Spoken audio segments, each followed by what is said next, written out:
Voices of the Bench community, greetings. I am Dr. Shashi Singhal, Director of Education and Professional Services with Ivoclar Academy. I hope everyone is doing just amazing. I'm sure you are excited to be at LMT Day at Chicago. I would like to take this opportunity to personally invite you to Ivoclar LMT Lab Day lectures. We have a stellar lineup of guest speakers, some of the industry's biggest voices, 18 total programs over 3 full days. I will be sharing information on cementation protocols during my course, what your doctors need to know about cementation. Our goal is to provide you with great information in a fun and enjoyable setting. Lots of exciting stuff, so please come and join us.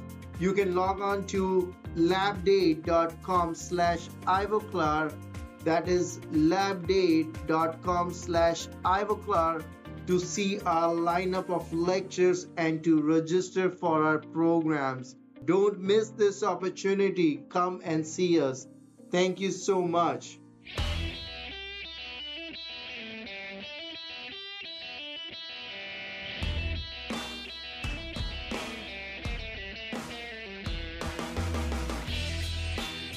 Welcome to Voices from the Bench, a dental laboratory podcast.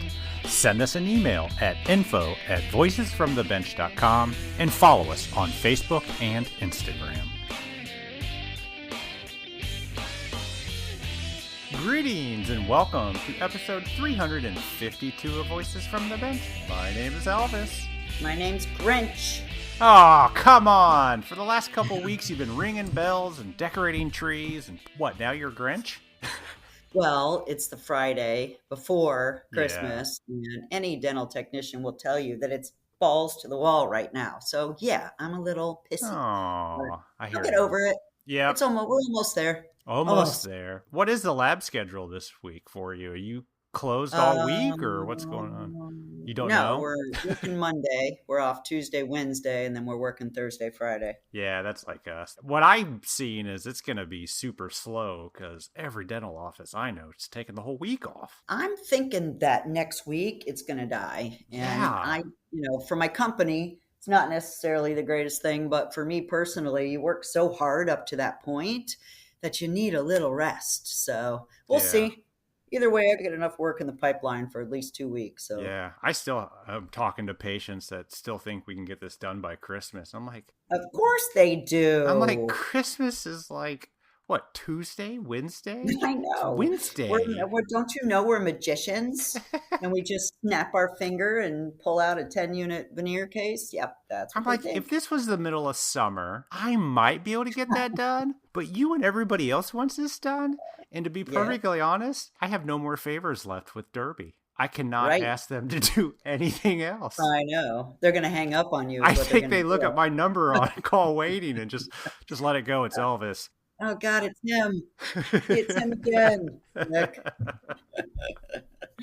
All right. So what's happening this week? So, Barb, at 16, were you working in the lab? Not yet. Not yet. So what were you doing at 16? Were you working or I was just in high school. Well, of course. Oh, I was working for Larry's Ice Cream, and I was working for Walgreens, or it used to be called something. I can't think of the name, but I had like 2 jobs. Osco or Hooks? No.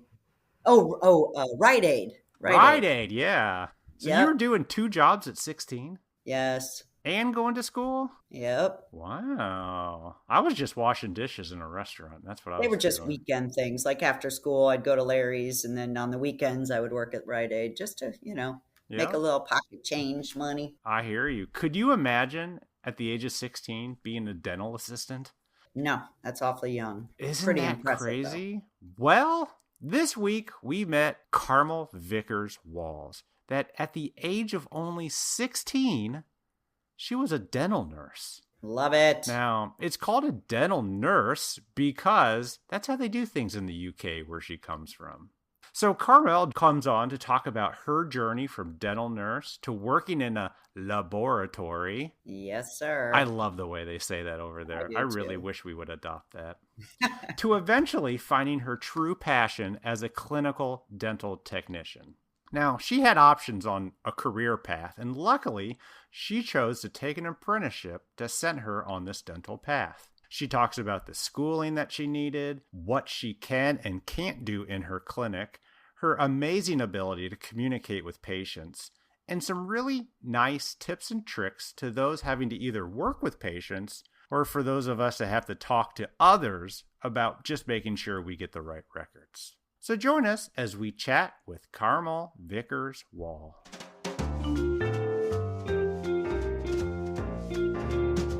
Voices from the Bench. The interview.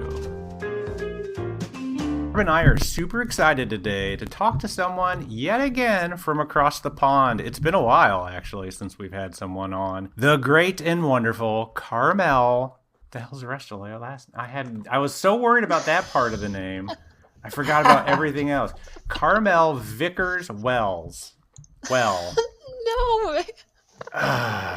Well, why don't you say it? Please help him. Carmel. So it's a Carmel Vickers-Wall. Vickers-Wall? Yeah, Carmel Okay. Vickers-Wall. I know it's a mouthful. It My is. mum It's didn't a lot. help. You got a W and a V in there, and I mean, what are you doing? I mean, Oh, there's two others as well. I've got two middle names. It doesn't get shorter, unfortunately. Yeah, you got to thank your mom for that. Yeah, she really wanted to get it all in there. well, I apologize. I tried, but welcome to the podcast. How are you? Hello. Yeah, no problem. Yeah, I'm good, thank you. How are you? Doing fantastic. Now, of course, found you on Instagram, and I love the whole clinical dental technician and dental nurse. I want to know exactly what that is and what that entails. Right. But how did you get into all this? How did Carmel find dental? So, I think like everybody else, really, when I first left school, I didn't know what I wanted to do, which I think is quite common with everybody. Oh, yeah.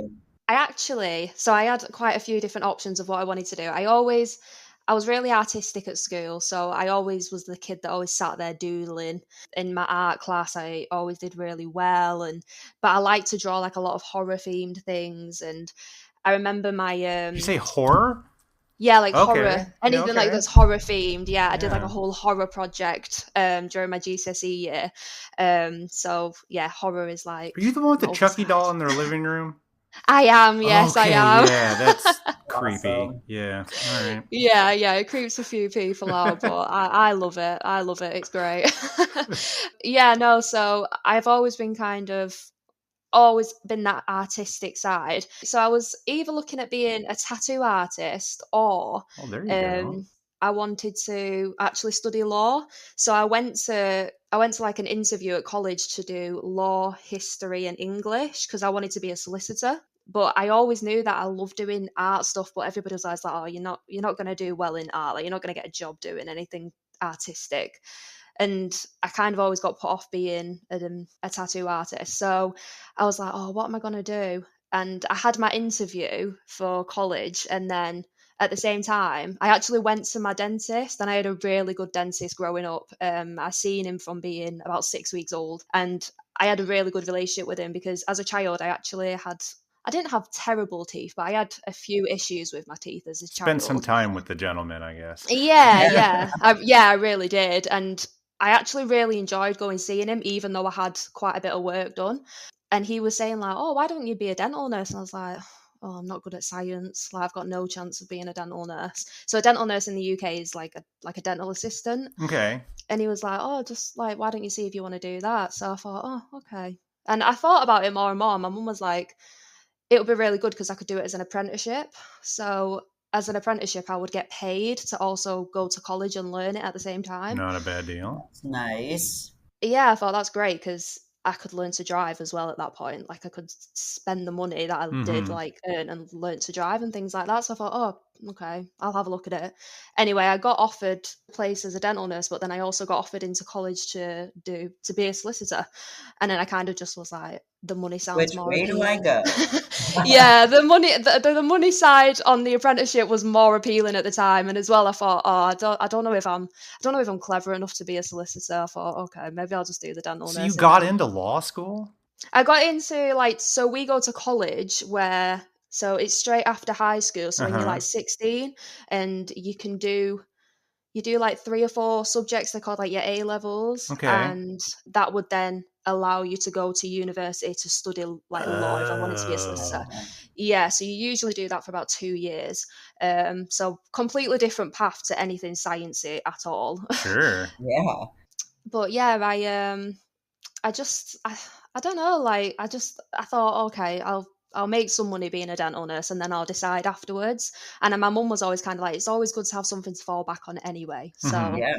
it's always good to have a plan B, you know? So I was like, okay. So I did that, and it was only an 18-month course as well. And I only had to go to night school like 1 day a week. I just What'd you do the thought, rest of the time? Yeah.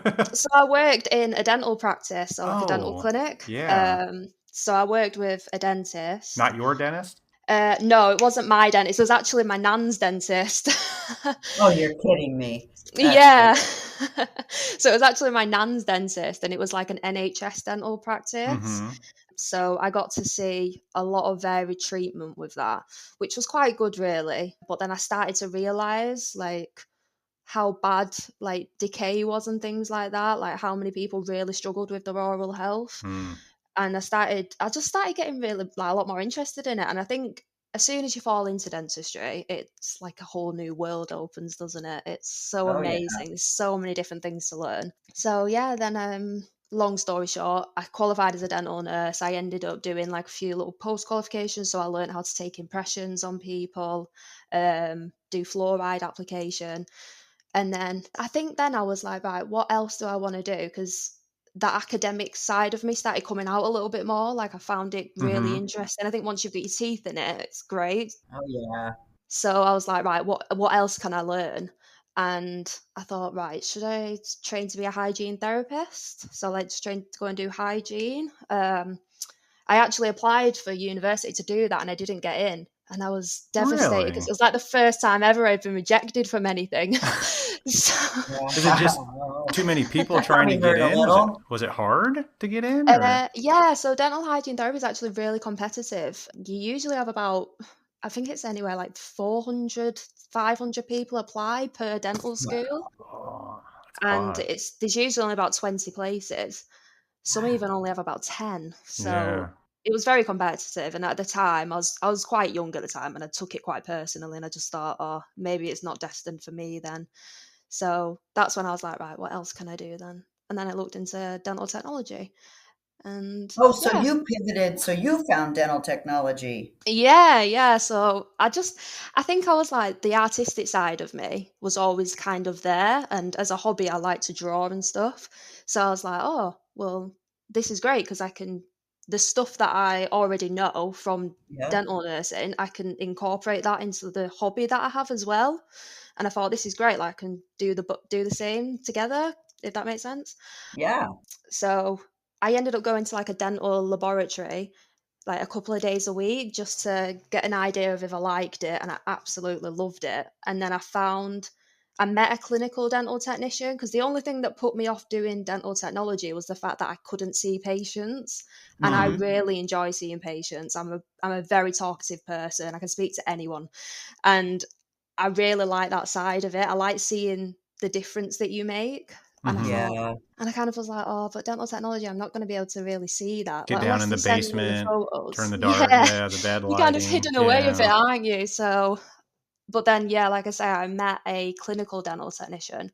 And when I found out about his job, I was like, okay, I found it. That's what I want to do. Like, it's perfect. It means I can still see patients, can still be artistic, and I can still do dentistry in some way. So it's great. So to do the clinical dental technician, did you have to go back to school? Hmm.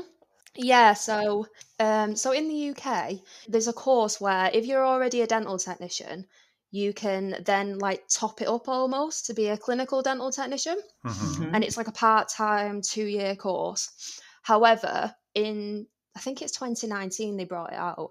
Yeah, because I was the second cohort.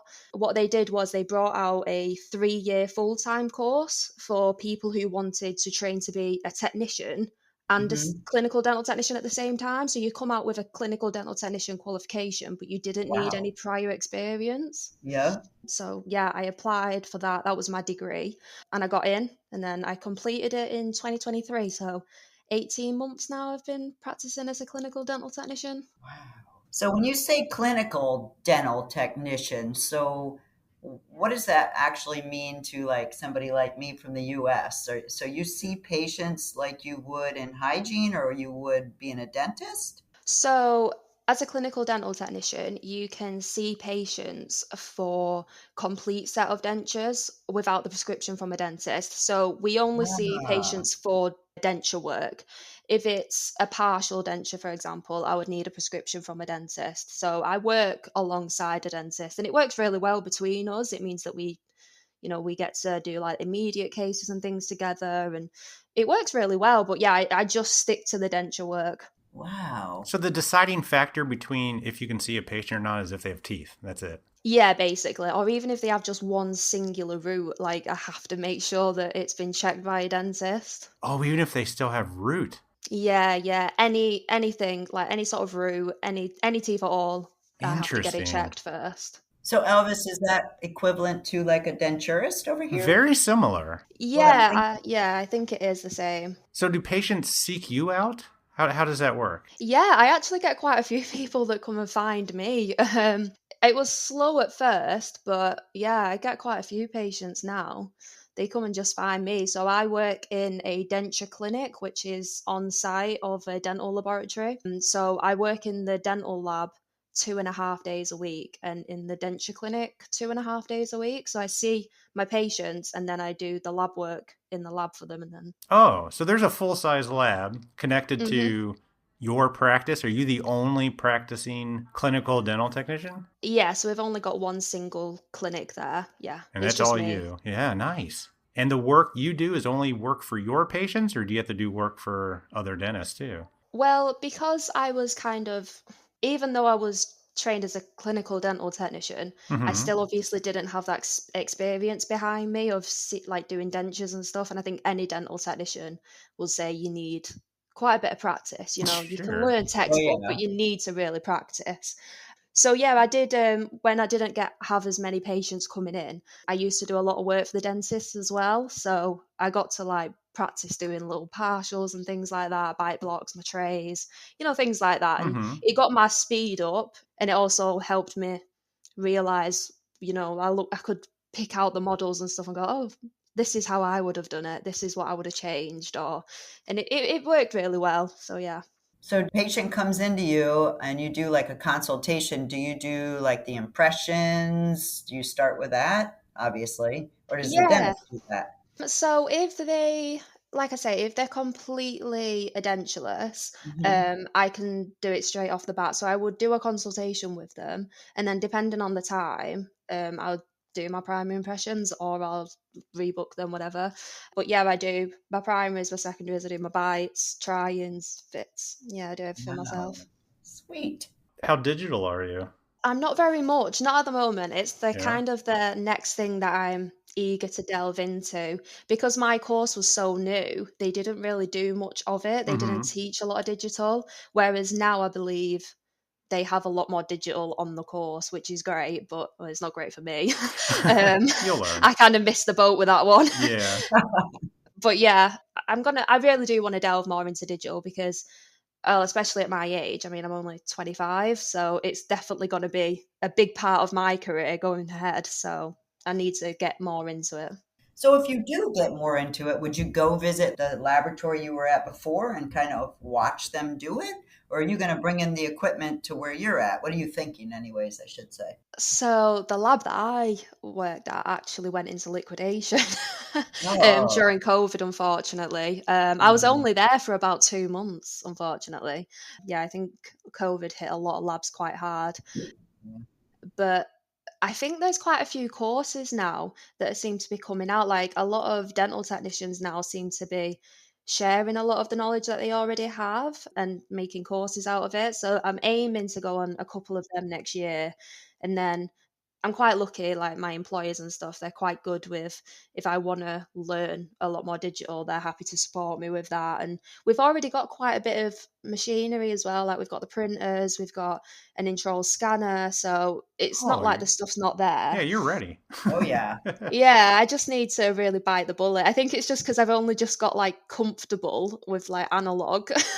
I'm like a bit nervous to go into digital. So when you started this whole process and you were a dental assistant first, how long did you say did you dental assist for? So I was a dental assistant I started at 16. Wow, Um, seems so young. 16. yeah, it was literally a couple of weeks after I left school. Yeah, so I was Wow. 16 years old. Yeah, it was a very surreal experience watching people have extractions done at 16. I'll say. Wow, that's Yeah, so I did that, and then whilst I was at university training, I was a locum dental nurse, so basically did like agency nursing. I'm not quite sure if you know what I mean, but No, not at all. What is that? Agency? so if so for example, if a dental practice is short staffed, I'm on like an Oh, agency book so I can like get booked in. And it meant that I could like pick my own days and my own hours. So I could work it around my university timetable. So I hmm. could say, oh well, I'm free on Wednesday. If there's a dental practice near me that needs me, I can go in and work there. So I did that whilst I was at uni. So I think about how long I've been doing it for, probably I stopped in my final year, so I probably did it for about 6 or 7 years. yeah. So you got a lot of experience and you Oh got to see a yeah. lot of different practices, it sounds like. Oh yeah, I've seen so many practices. I couldn't even tell you how many dental practices I've been in. And what made you decide this wasn't enough? um, Was it just you wanted more art to it? I think so, maybe. I'm not quite sure. I think I really like dental assisting. Like I do really enjoy it. Hmm. Like I would still do it even now, like a couple of days a week if I wanted to. I just do really enjoy it, but I don't know. I think I wanted to be like involved a little bit more. I feel like as a dental assistant, you're kind of sat on the sideline and you get to watch everything and you learn so much just by watching and hearing conversations. But I Sure. wanted to be more involved. I wanted to be the one speaking to the patient. I wanted to be the one helping the patient. I wanted to be the one that the patient would come in and be like, oh, hi, Carol. And, Yeah. I kind of just wanted to be that bit more involved. But yeah, the artistic side as well, it was just spot on because I used to like see the work come back from the lab and I'd be so interested. I'd be like, how have they done that? How have they made this? Like, how have they done that? And obviously, I had no experience in dental technology at that point. So it was like really amazing to me when I found out about how they make crowns and bridges and dentures. So in school, did you actually learn to set up and create dentures in school? So during my university course, yeah, So that's when you kind of fell in love with the art and the tissue and just the creating. yeah. Like I found it really interesting. I think being quite practical and hands-on, I always Yeah. enjoyed that a lot more than even the academic side. I mean, I am quite academic anyway. I mean, I never stop learning. I think most people would say that about me. I'm always trying to find the next best thing to do. But yeah, anything that I can sit there and really get my hands into and be Mhm. quite artistic with, I've always enjoyed that. Did you get to move teeth while you're an assistant? I mean, did you learn all of that? I'm sure it made you better clinical dental technician. What do you mean in regards to move the Well, teeth? when you get a wax setup, Uh-huh. Oh yeah, yeah. So as an assistant, like I got to watch things. but you I didn't get to mean do it. now no, I didn't get to do it, but like it's quite funny now because when I look back I think, oh, they didn't do that right. Yeah, They that's should have they what, should have they should have done this I or think I know they why you didn't do learned to it quite do it, right. so you could do Oh it yeah. right. I think I always kind of just thought like, why do we do dentures if they don't work? I never seem to see patients happy with dentures for some reason.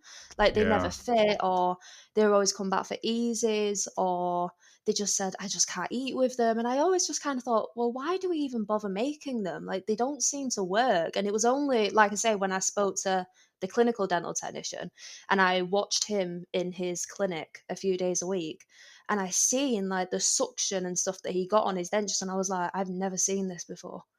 Like, I genuinely never thought that dentures worked that well. So what was he When they're doing done different? properly, of course. Yeah, exactly, when they're done properly. So what were the steps he was taking that the people you were working with weren't? I think a lot of the time, the thing that I've mostly observed is their impressions probably aren't as great. They're not overextending the primary impressions, so you can actually see all the anatomy. They're not pushing all that soft tissue out the way. Um, and then usually they're doing the secondary and their bite at the same time as well. And the bite block never fits the secondary impression. So then the bite would probably be wrong. So it's just numerous things. I remember being told like, oh, just like get out a dental impression tray, and I'll just be like, okay. I mean, I've not even seen in the patient's mouth, and I'm just picking out any And you're just Yeah. random. grabbing any old size. Yeah, and we're not checking like, does it actually fit? Is it extending far enough back? And I remember actually getting green stick out once, and I said, "Oh, what do we use this for?" And the dentist was like, "Oh, I don't really know." And we didn't use it. It was in my drive. I honestly don't think I ever, as a dental nurse, seen a dentist use green stick. Nobody border molded, huh? Yeah, nobody ball Yes. molded. Oh, And I neat. mean, I do that all the time with my impressions. I don't know how you can't not do it. Right. So yeah, so I think it's just things like that, but it's just knowledge, isn't it? And being educated on it. And I think in dental schools now, I don't know how much time they actually spend on like prosthetics and None. stuff.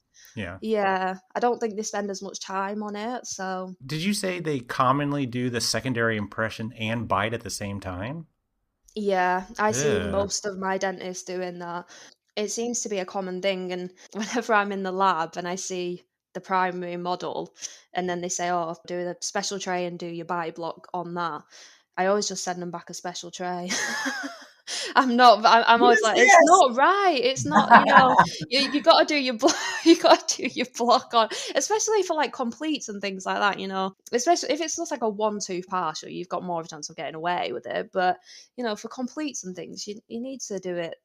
Take the steps correctly, because at the end of it, you're just going to be complaining that it doesn't fit. So let's get it right from the beginning. Do you think they just do that to save time, or do you think they just don't know? Yes. I think it's a mixture. I think it's a big mixture. I think, yes, saving time, especially at NHS. You don't get a lot of money or like work the NHS wise. I think like the UDAs that they Is that make. an insurance? Is that Yeah, an that's like our insurance-driven Medicaid, I think. practice? Okay. Yeah, so Yeah. the dentists only get like a certain amount, and that's it for like all the appointments, everything that the patient's going to Ah, need for that treatment. And if the yep. patient's also getting, like 6 fillings, a root canal, and an absolute ton of Yeah. other stuff, it's all going to be the same price. So I think Wow. sometimes they try and cut it down a little bit. But then Yeah. also, I do think sometimes it's lack of knowledge. I do think they just don't know. So that's why I write notes to the dentist saying, I highly recommend this. This will help get better retention. And I write them like big notes explaining why I've only sent you back a special tray. I love that, though. I think we've got to all educate each other and help each other as much as we can. Yeah, for sure. And do they normally listen when you do that? Yeah, I'm quite lucky. Like some of the dentists that we work with, they actually are really good and they're really understanding. I think the older generation, not so much, but Hmm.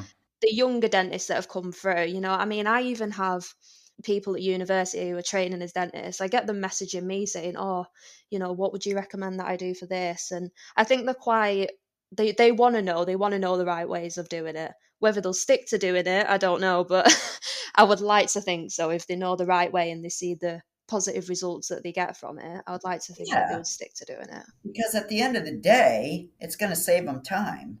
I mean, you don't think you're saving time, but you're saving time when you do it correctly, for sure. Oh yeah, 100%. And that's what I always say, you're gonna this time that you think you're saving now, you're Yep, gonna end up either doing eases, relines, or remaking the whole thing entirely. So just exactly. do it right from the beginning. Yep. So the dentists you work with, do they send you patients that are edentulous or before they become edentulous? How does that workflow work? So yeah, so I get sometimes some dentists sending me over patients, especially tends to be the more difficult cases. Hmm. Oh, yeah. Um, Okay, so they pawn them off on you. Got it. Yep. yeah, they tend to send me a lot of I get quite a few partial cases. Get a lot of like class 3s as well. Mm. Yeah, they send me a lot of those patients. I'm quite lucky though because I work with some really good technicians. So, I think even though I've got that clinical knowledge there, they have a lot of the technical knowledge and the experience. So Mhm. anytime that I'm stuck with things, I bring the technicians in and I say, oh, what would you recommend for this? And it's quite good. We've got a good workflow between us. It works quite nice. But yeah, a lot of the dentists do send me some patients, but a lot of my patients just find me. I have like newspaper articles out and they just come and Ooh. find me. They bring me the newspaper article sometimes and they say, oh, I Aw. found you. How did you get in the newspaper? I think I just put an advertisement in. I think like it's like you just Oh, pay a certain fee like every month or something for like a quarter of the page maybe, just saying like do you need new dentures, and most of my demographic is elderly patients Mm-hmm. and they usually would have the newspaper. yeah, So, that's pretty darn yeah. smart, if you ask me. Yeah, exactly. I don't think I've seen a newspaper in years. Have you, Elvis? No, definitely not. But you're right. You're right. They do enjoy the newspaper when the older generation. I mean, that's really freaking smart. Yeah, I mean, I don't get a lot of traffic through from like Facebook or Instagram, but Yeah. the Not newspaper, yet. oh yeah, well, not yet. A few years maybe, yeah, Yeah. but it's mainly the newspaper at the moment. Brilliant. I think it's great that you're able to advertise to the public. You don't have to be specific on pricing, but are you in the general price range of going to a dentist, or do you have to be lower because you're not a dentist, or what's that look like? No, not really. There isn't like a set price. I think the thing is like I think with a lot of clinical dental technicians, they tend to keep the prices a bit to themselves, Mm-hmm. just so that there's not really any competition, I suppose. Sure. But I think we're quite an average price, really. Okay. I think probably quite similar to the dentist, if not more. I mean, I know a lot of clinical dental technicians that pay like charge a lot of money for their dentures because they would argue that that's their niche, that's their bread and butter. Mm-hmm. Yeah. They do it better than anybody else, which I would Yeah. agree with. Yeah, there's truth Oh, to yeah. that. Yeah. So yeah, and Agree. I think a lot of patients do come to me as well, and they tend to say the first thing they tend to say is, "Oh well, I want it done. I want it done properly by the person who makes the denture." So Hmm. I A lot of think they truth. kind of see the money in it. They see that it's worth more. And that's the one you charge more for, right? It's quite a it's more of a private price. So the NHS price is really really cheap. I think it's probably about £400. Like £400 isn't a lot of money for a complete set of dentures, really. Do you see those patients? I don't see them on the NHS. I Yeah. think I think clinical dental technicians can't get an NHS contract as far as I'm aware. I'm not 100% sure, Oh. but I don't think they can. I think it's just a private basis only. Mm-hmm. So basically, you don't necessarily have to take insurance as a clinical technician. You can basically do fee for service. So you are definitely a higher end or perceived as a higher end, right? Yeah, yeah, I would say so. So at 25 years old, that's pretty awesome. Yeah, so I mean, sometimes I kind of forget that. Like, I am only 25, and then when people hear that I'm a clinical dental technician, especially, I think because we used to have this course where you had to be a dental technician first, and it tended to be a lot of people who were in like maybe their 40s that went on to be clinical dental technicians because it Hmm. was quite expensive, the course as well. Whereas my course, you could get it funded through the government. You have to pay it back, but it's almost like a tax. It just comes out of your wage. Hmm. Oh, So I didn't have to pay like an upfront cost of like, I don't know, about £20,000 or whatever it is. wow. So I got to do it that way. So obviously now we have a lot of younger clinical dental technicians coming through, and yeah, sometimes I do think it's quite cool, I suppose. But then you get dentists that are 25, so That's true. I mean, they're coming out a lot younger now, but I'm curious, like with all your knowledge at 25, like visually in the future, are you going to start teaching or training? Sounds like you work with the dentists and train them. What do you think about lecturing? yeah, I think I would like to do that. I think I definitely would like to teach eventually. Like you said, I think I have a lot of knowledge even now because I've been in the field essentially nearly 10 years, Right. even for just a 25-year-old. So I suppose I do have quite a lot of knowledge. But yeah, I think I would love to teach. I love talking to people. I love being able to tell people things and educating them on stuff. Like, I even tell my patients all about green stick. Like, I'll be like, this is why I'm doing this and this is why I'm doing that. And yeah, so I think I probably would quite enjoy teaching I and bet. teaching the new generation coming through. Are there a lot of people coming through? Is this still a pretty strong field over there? Dental technology as a whole, I don't think there's as many courses on it now, which is Hmm. probably the problem. I think it's a problem everywhere though, isn't it? There's a shortage of dental technicians, there's a shortage of dental assistants. Yep. But yeah, I think if we maybe had a course that was like an apprenticeship based course where you got paid the same way I did as a dental nurse, I think that would be a really good idea. But they Mhm. tend to all be degrees now, so you have to go to university. But yeah, it's quite difficult at the moment. I think a lot of people are really struggling to get the next generation in, but hopefully with like digital coming out more now, I'm hoping that will entice a lot of the younger 16, 17 year olds to be more interested in dental technology. Mm-hmm. Oh, yeah, for So sure. take us back. You have to have a degree to be a dental technician in England, correct?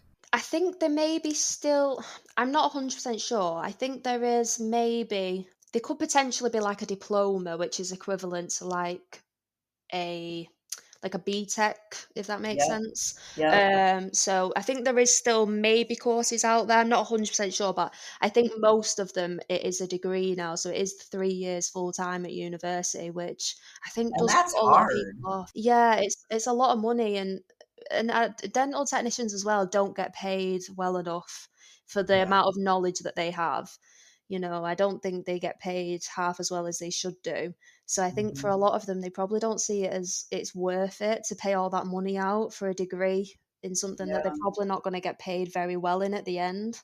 It'd be hard to go to a 4-year school just to do what we do. I mean, when there's Yeah. you have to take It's a so many great point. courses that Yeah. probably have nothing to do with what you're doing. Yeah, yeah, exactly. Like with degrees, they really bulk them out as well. So you learn a Yeah, lot of knowledge that essentially in day to day work you don't really need. you don't need. Yeah. Yeah. Yeah. Yeah. What about implants? Do you see a lot of implant cases? So I don't do any implant cases at the moment, only because my insurance wouldn't cover me for like my first year as a graduate to do anything with implants. Really? Hmm. I don't know whether it's just like an experience thing or something like that. I mean, I probably would have found an insurance that was very expensive, I imagine. I'm sure somebody would have been happy to insure me for the right amount of money. So it's not the dental insurance; it's your practice insurance, So we have to have our own indemnity insurance. So it's like our own personal insurance. like a malpractice insurance kind of thing. Yeah, I imagine that's kind of the same thing. Yeah, Yeah. interesting. Yeah. They say you can't touch implants. Yeah. So they wouldn't do it for me. But again, that's another thing that I really want to start getting more involved with as well. I want to start working maybe with an implantologist to Hmm. really get into it. Yeah. But you must work on implant cases in the lab. I don't personally. I Hmm. haven't done any. No, it wasn't really taught when I was at university, if I'm being completely honest. I think we had maybe one or two PowerPoints on it that was a few pages long. Like we didn't do Really? much on it. Yeah, Wasn't that long yeah. ago you're in school? It's not like you're talking 30 years ago, you know? I know. We didn't do much on it. I think it's probably something that again, my course was very new, and I think with feedback, they've probably changed it a little bit, I imagine. They've probably put more in there, but the patients that we tend to see coming through when we got to like practice on clinic and stuff, like a lot of them didn't have implants. I think maybe one girl maybe had an implant retained denture to do, but that was it out of 10 of us. There was only maybe one person with one case, so it's not very common. What are you asking, Elvis? If she's going to do the implants or she's going to do the denture Well, over now denture? I imagine you can't place implants and you probably can't even restore them with the parts. I don't know, but I'm talking about the denture fitting over. Got it. Yeah, no, we can't place them. I think you'd have to go and train to be a dentist first and then do it as a Yeah. postgrad on top, I imagine. But hopefully you'll get experience with it. You'll learn to do it, and then you can tell these dentists how to place the implants because that's the biggest problem. They don't put them in the right place. That's true. Elvis loves implants, if you can't already I do hear love that me in his some voice. implants.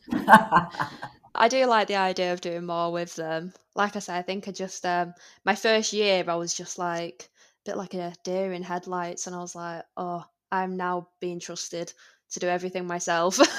So I just started off with more simpler cases, but they're getting harder now, and I'm getting more experience, and I'm getting more confident, and I'm starting to find it. I kind of enjoy the challenge a little bit more now, whereas at first I would have been like, no, no, no, no, I'm not going near that.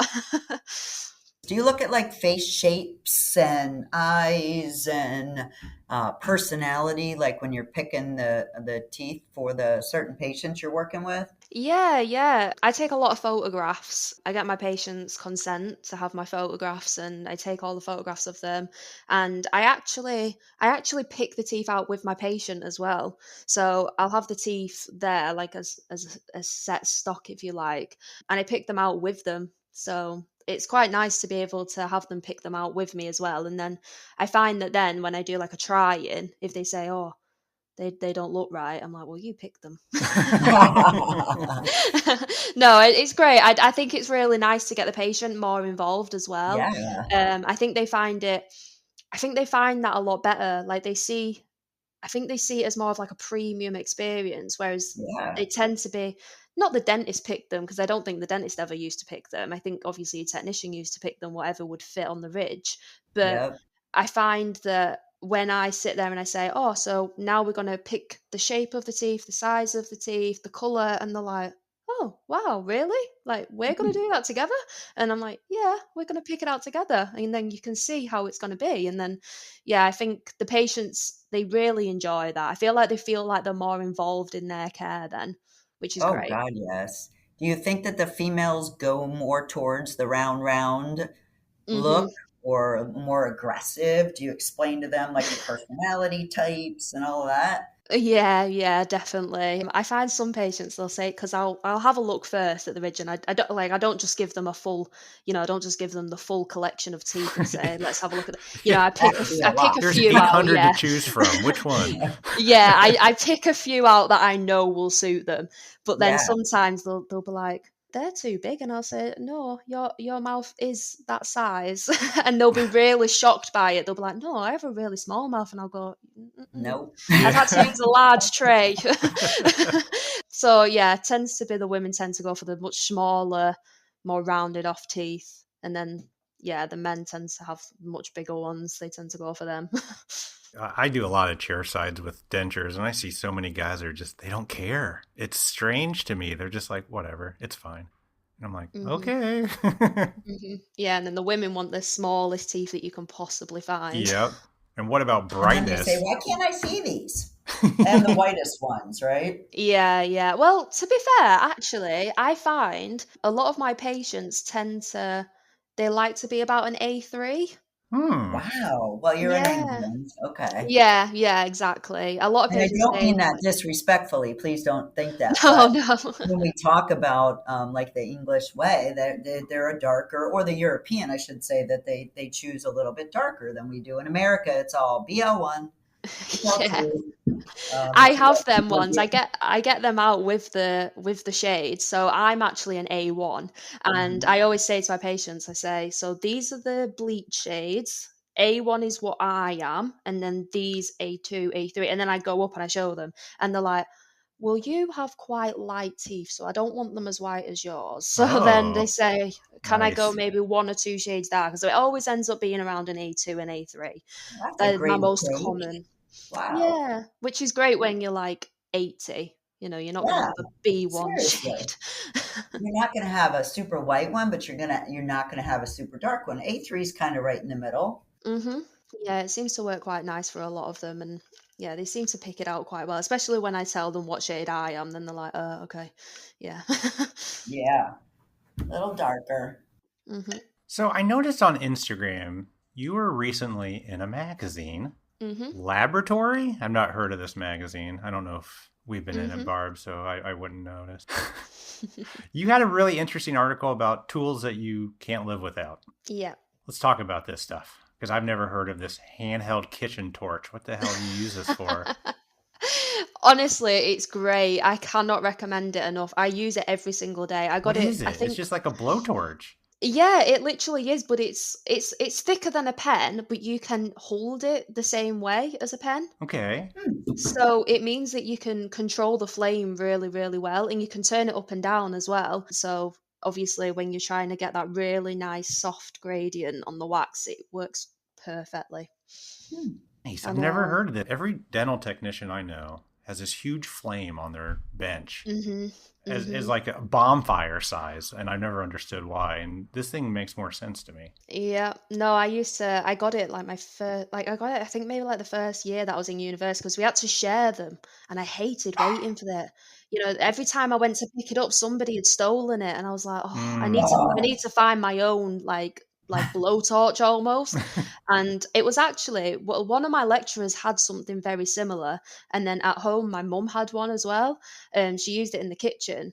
So I was like, that would work really well. And then I just got one off Amazon for about £8 and it was great. It works perfectly. Love it when you don't have to pay dental prices. Mhm. Mhm. Amazon should start sending me stuff to review. There you go.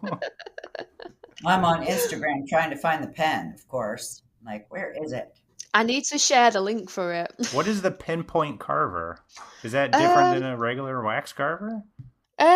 so it's almost just like literally like a squared off.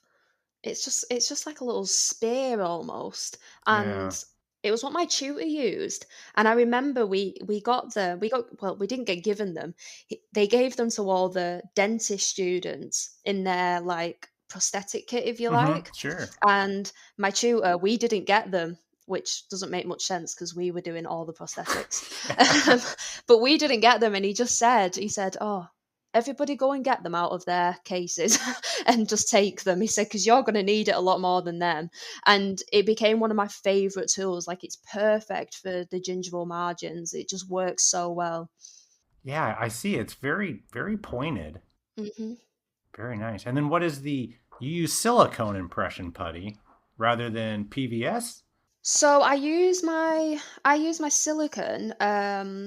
I use it a lot over green stick. Okay.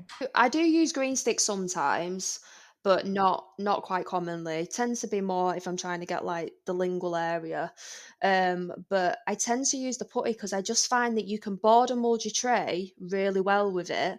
And then when you place it in the patient's mouth, you can really capture like the full sulcus depth and all the Oh, yeah, landmarks. yeah, yeah, yeah. So, and I find that the patients like it a bit more as well. And I get a bit anxious using green stick. Like, is it too hot? Am I going to burn them? It's hard to work with.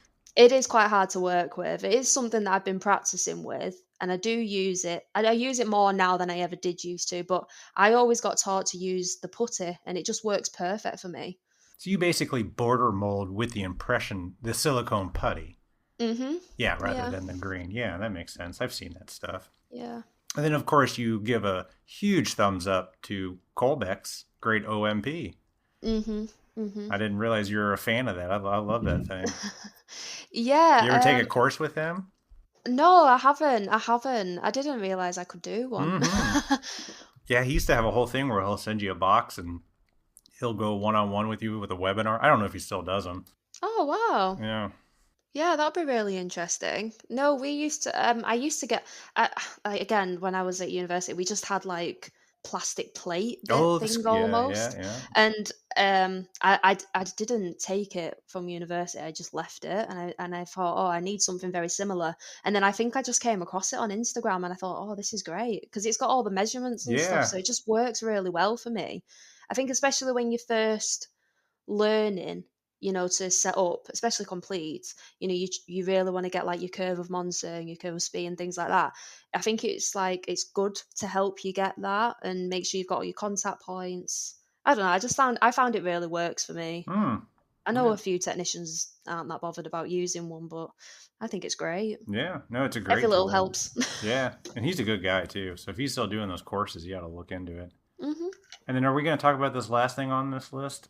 Earplugs? You don't listen to music? Are you I nuts?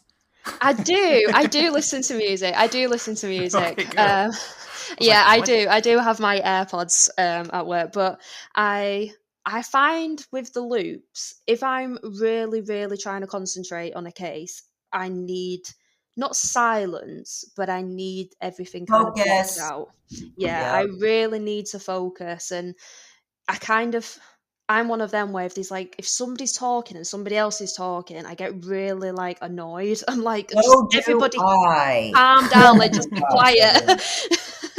I don't Yes. know what it is. Like I can't have too much noise going on. Like if two people are having a conversation and then one person tries to talk to me as well, I'm like, Yeah. everybody just be quiet, like 1 minute. Oh my God, you're my soulmate. My, I feel like I always piss people off because I'm just like, I gotta focus. And yeah, like my brain needs to yes, catch yeah, up. yeah, Oh, that's jeez. great. Yeah, so I find like with loops, like they're great because they don't completely block out noise. You can still hear to an extent, but they block out a large amount of it, so it just kind of is like muffled noise. So it's great when you really just want to sit there and concentrate. So whenever Yeah, I've got a really tricky case in, I just stick them in instead of my headphones because I end up sitting there dancing along to my music, and yeah, yeah, it's not really great. It's funny. I've never funny. heard that you need to block off people. I mean, usually it's the headphones and just don't talk to anybody, but you don't even want the distraction of the music. Mm-mm, no, I like the silence. I don't want to hear my own voice in my head. That would bother me.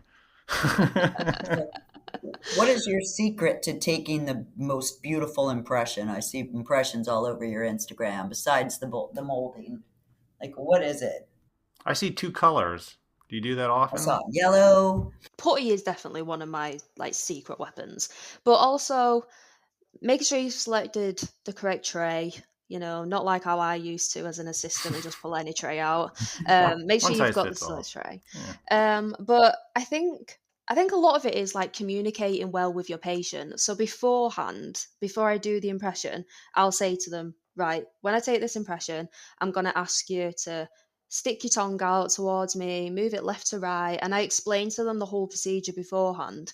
Yeah. Um, and when I'm taking the impression as well, having them sat in the correct position, making sure that I'm able to put the right amount of pressure on. And then they already know what's coming because I've already told them prior. So I think a lot of it is probably communicating well with my patient. Yeah, because as a patient, that could be kind of freaky having that in your mouth and feeling a little bit in your throat and just like, ah, Yeah, it's not nice.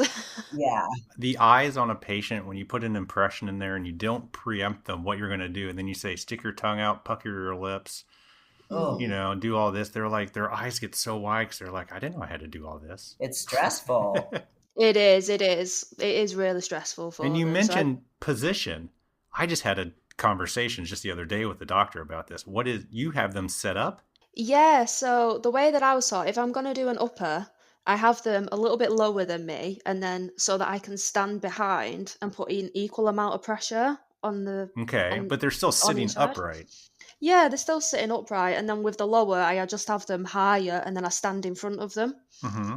So yeah, I never take it lay down. I've never done I that. just had a conversation with the doctor about this, and he was taking an impression. The patient was almost completely horizontal. No, you're not And he wearing said, gravity. what did you say, Elvis? What's that? Did you tell him he was wrong? Well, it's hard to in the I know, position in that's why front I'm of the asking. patient. It's more of a, oh, you're not going to set her up? Okay. I mean, you're not really letting gravity work Wink, well if wink. you're there, are you? Yeah. After I mentioned it, he did set her up to get the bite, which was nice because Yeah. because that jaw is just going straight back. Unbelievable, isn't it? Yeah, no, definitely set up nice and straight. Definitely 100%. Bum right to the back of the chair. Yeah, that's what I tell them. Wiggle the toes. Yeah. Wiggle Yeah, the what? To get toes. them, get their focus off of their mouth onto their toes? Yeah.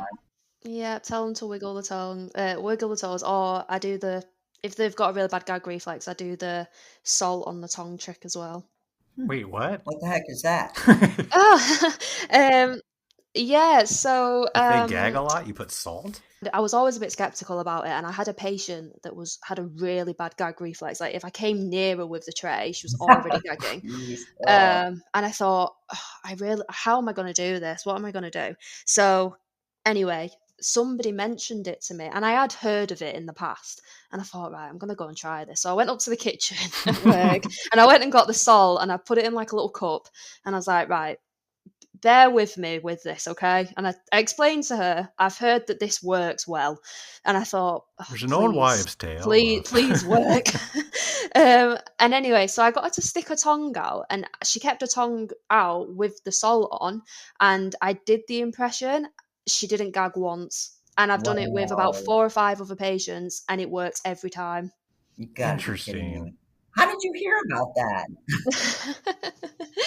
um, I, c- I think it was Nina. Nina mentioned it to me, Oh, who I yeah. work with. She did mention it to me. I had heard of it somewhere. It's somewhere in the back of my mind. Somebody had Interesting. spoke about it, and I just thought, oh, right, okay, I'm gonna have to try give it a something. go. Yep. Yeah, and it just worked, and it does work. It genuinely does. I mean, I've heard of people even saying putting like a spoon on the tongue as well. I don't know. Really? Like I've heard of quite a few random little things, but the salt one definitely works. It always works for me. I've had about, like I say, 4 or 5 patients now, and every time, not even gagged once, works perfect. Brilliant. The spoon idea seems worse. Seems like you're just putting more things in the mouth to gag on. Yeah. Yeah. So how many dentures do you think you do a week? You stay pretty busy. Um, You say you're in there 2.5 days a week. So how many patients are you yeah. seeing? I probably finish maybe anywhere between maybe 5 and 10 a month, if I'm being completely Okay. honest. Just because I spend a lot of time with my patients as well. So even though I'll be in there all day, I'll probably only see about 4 or 5 patients. I have Mm-hmm. about an hour for each person Wow. Yeah. as a like pretty much as a minimum. Even if I don't need that long, that's how much I book out, just so that I can spend a lot of time with my patients. And I find that a lot of my patients, they end up being like my friends. Sure.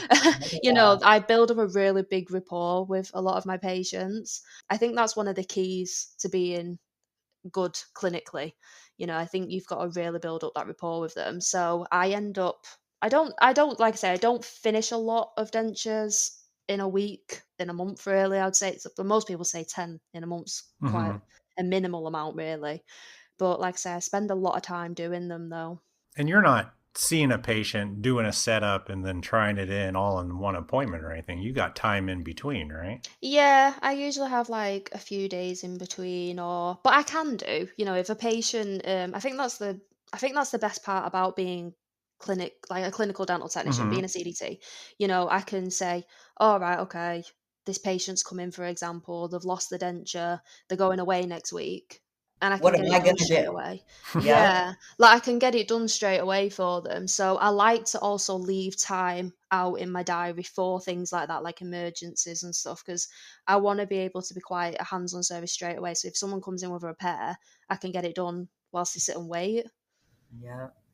So That's it's pretty quite awesome. nice. Yeah. Yeah, And it's nice being those able to. repairs, they mean the world to them because going without a denture for, even an hour, it's a little scary. Oh yeah, 100%, exactly. No, definitely not. I always say to them, if even if I'm extremely busy, I just say to them, can you come back before 5 o'clock and it'll be ready? Aw. I always have them done on the day. It's Yep. very, very, very rare that they have to come back. What do you do about life after getting dentures? Do you talk to patients about how it is to, how they're going to eat and talk and how life's going to be different? Yeah, I think from the beginning, I always I set the expectation. I try and manage their expectation as much as I can. Mm-hmm. So, I explain to them that losing your teeth is essentially like losing a limb. Oh yeah. It's difficult to get used to, and especially if somebody's coming to me that's having immediate dentures done, and they're having quite a number of teeth taken out. So I do speak to them quite a lot about it. I mean, a lot of my patients even come into me and then they give me a ring and let me know how they're getting on with them, and it is really nice, but I do try and manage their expectation. I say, especially if they've got a really depressed ridge, for example, like there isn't barely anything there. I try and explain to them about managing with the denture, about retention and things. I mean, I speak to my patients about everything. They know the insides and outs of dentures by the time they're finished seeing me. I love that. But I think that's what I think. Knowledge is the best thing. I think if you explain all that to them, they're not going to be took back by it. They're not going to be like, oh, well, I thought this. I'm getting dentures. I thought I'd be able to eat everything that I used to be able to eat. I thought I'd put them in, and I'd be able to do everything the same way. And a denture is still essentially a piece of plastic. It's something you've got to learn to live with, and it can be difficult, especially that first few months. It's really difficult. No, I always talk about, if we replace a leg, someone goes to physical therapy for months. Mm-hmm. But when we do dentures, at least here in America, it's, here you go, good luck. Yeah. If you can cut it with a fork, that's like it. Mm-hmm. Yeah. I do find like some patients do come to me, like they'll have had the denture in maybe 2 days, and it doesn't matter how much I've spoke to them about it, and they'll say, I'm just not getting used to this. And I'm like, it's going to take time. You can't just go and buy a steak the day after you have a denture put in and expect to eat perfectly fine. I mean, it's great if you do. Yeah. That's amazing. It happens occasionally. But... Yeah, exactly. It's amazing if you do, but it's going to take time, especially if they've never worn a denture before. But, I would think it would be a really odd feeling, honestly, to get used to. Yeah, definitely. Like, you're not going to feel like temperatures on your palate anymore, things like that you kind of take for granted. So, yeah, but it's just about speaking to them about it, managing their expectation. That's everything. And keeping it low. No, I'm just kidding. I don't oversell. I don't oversell at all. Yeah. If you don't oversell, you'll always do better. Yeah, true. I mean, you're very bright. Honestly, I'm giving you kudos here, but it's pretty amazing that things that are coming out of your mouth at such a young age. I think you're going to do very, very, very well in the future. I really, really love your approach. Oh, thank you. Thank you very much. Yeah, Awesome. Thank you so much for coming on the podcast. Thank you for telling your story. And it's amazing. I agree with Barb. You sound wiser than your age. So Thank you very much. I think that's one of the things all the girls at work say about me. They're like, you're like a little grandma at 25. They're like, you're so young, but you're like so wise for your age. And you care. It's a compliment, though. I mean, it is. I don't mind. I still get asked for ID though, so I don't look that wise. Enjoy that while you can. Yeah, definitely. Well, thank you so much, and hopefully sometime you'll make it to the States, maybe do a dental show, and we'll meet. Yeah, 100%. Yeah, I'd love to. I'm actually doing a dental show here in Manchester. My first one, so I'm going to be public speaking. There you go. When is that? It's in March. Perfect. In March. Yeah, so I got asked to do it a couple of weeks ago, so yeah, I'm looking forward to that. Well, teach those dentists the right way to do it. Yeah, definitely. Thank you so much, and we'll talk to you soon. Oh, thank you very much. Thanks for having me. A big thanks to Carmel for coming on our podcast to tell us all about your life split between clinical work and lab work. And I love her accent, by the way. Mm-hmm. It is amazing how much a career can change for the better by just meeting the right people. And the world is a better place because you chose to be a clinical dental technician. Go follow her on Instagram, everybody, at Carmel_CDT to see some of her amazing impressions and her dentures.